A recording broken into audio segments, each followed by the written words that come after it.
Subhanallah, alhamdulillah, la ilaha illallah. Subhanallah, alhamdulillah, la ilaha illallah. Subhanallah, alhamdulillah, la ilaha illallah.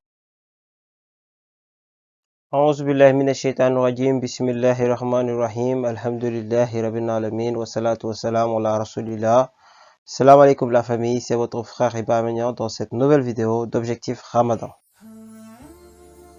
Dans cette vidéo, nous parlerons de l'Aïd el-Fitr ou Korité. Aujourd'hui, nous sommes au 29e jour du mois de Ramadan et cette nuit sera la nuit du doute, Inch'Allah. C'est-à-dire, nous observerons la lune aujourd'hui à partir du crépuscule. Si le croissant de lune apparaît, nous fêterons l'Aïd demain, Inch'Allah, sinon ce sera après-demain. Alors pour fêter au mieux l'Aïd el-Fitr, j'ai choisi dans cette vidéo de vous proposer quelques recommandations basées sur la sunna du prophète Mohammed sallallahu alayhi wa sallam. Commencez à répéter le takbir le soir de la veille de l'Aïd, c'est-à-dire si ce soir nous observons le croissant lunaire, nous pourrons d'ores et déjà commencer à répéter le takbir et faire cela autant de fois que possible jusqu'au lendemain, juste avant la prière. Il existe plusieurs variantes de ce takbir. J'ai donc choisi dans cette vidéo de vous proposer celle que j'ai jugée la plus simple, même s'il en existe d'autres toutes aussi valables les unes que les autres. Allahu Akbar, Allahu Akbar, Allahu Akbar, La ilaha illallah. Allahu Akbar, Allahu Akbar, Allahu Akbar, Walillahil hamd. Ensuite, il est recommandé de se lever tôt et de faire la grande ablution, Inch'Allah. Il est également recommandé de se mettre sur son 31. Par là, j'entends le fait de porter vos plus beaux habits tout propres et pas forcément tout neufs, et se parfumer. Je rappelle qu'il n'existe pas dans la sunna, en tout cas pas en ma connaissance, d'habits type pour musulmans, mais plutôt des indications par rapport aux parties du corps qui doivent impérativement être couvertes. Donc, juste pour vous dire de vous mettre sur vos 31 et d'être tout non, machallah. Parmi les recommandations de l'Aïd el-Fitr, il y a le fait de rompre le jeûne le matin avant la prière de l'Aïd. Il nous est rapporté que le prophète Mohammed sallallahu alayhi wa sallam avait pour habitude de le faire avec un nombre impair de dates.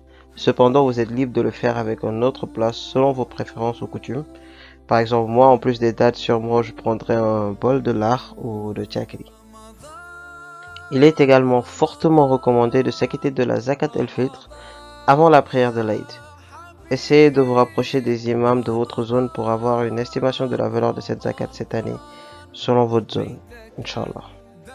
Ensuite, bien évidemment, il est recommandé d'assister à la prière de l'Aïd. Pour tous ceux qui seront dans l'incapacité de faire cette prière à la mosquée ou dans un musalla, à cause du contexte sanitaire dans lequel nous sommes, que tout le monde connaît, sachez qu'il est possible d'effectuer cette prière chez soi. Alhamdulillah, beaucoup de gentils imams traitent du sujet et je vous invite à regarder celle d'un imam que j'affectionne particulièrement, voir le lien dans la description ou juste en bas. En dernière recommandation, célébrez l'Aïd en famille et ou en communauté. N'hésitez pas à inviter et à partager avec vos voisins, peu importe leurs origines ou croyances. De toute façon, nous sommes tous des enfants d'Adam alayhi salam. Alors réconciliez-vous tous les uns avec les autres, si ce n'est pas déjà fait. Donnez des cadeaux aux plus jeunes. C'est un jour de fête, alors essayez de répandre au maximum la paix et la joie de vivre partout sur cette terre. Moi, pour ma part, je vous souhaite un Eid Mubarak. Aujourd'hui, je vous propose de lire du premier verset de la sourate Al-Mulk au 4e verset de la sourate An-Naba. Aujourd'hui, je vous propose de faire un bilan du mois et d'essayer d'adopter définitivement les bonnes habitudes que l'on a pu acquérir durant ce mois béni de Ramadan, Inch'Allah. Les noms d'Allah à apprendre. An-Nur, la lumière, celui qui guide les croyants vers la lumière de la foi, crée la lumière et n'est pas une lumière qui n'est qu'une créature. Al-Hadi, le guide, celui qui destine à certaines créatures de bénéficier de la guidée et de la droiture. Al-Badi, l'inventeur, celui qui fait exister les créatures et ce monde non pas à partir d'une matière préexistante ou à l'image d'un modèle antérieur, mais au contraire, sans précurseur, sans modèle et sans précédent. Al-Baqi, le permanent, celui dont l'existence exempte d'anéantissement et de changement s'impose à la raison saine qui ne peut prétendre le contraire. Hadith du jour, d'après Anas radiallahu anhu, le prophète sallallahu alayhi wa sallam ne sortait pas le jour du fitr avant d'avoir mangé des dattes en nombre impair. Doua du jour, Seigneur, nous craignons qu'ils n'usent de violence envers nous ou qu'ils ne commettent des impiétés. ربنا إننا نخاف أن يفرط علينا أو أن يطغى. Nous voilà à la fin de cette vidéo. N'hésitez pas à vous abonner à mes différentes pages et à activer la cloche de notification pour être au courant de mes nouvelles vidéos.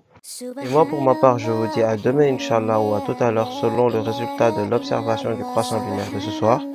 Et je en profite en ce vendredi saint pour vous souhaiter Juma Mubarak. Assalamu alaikum.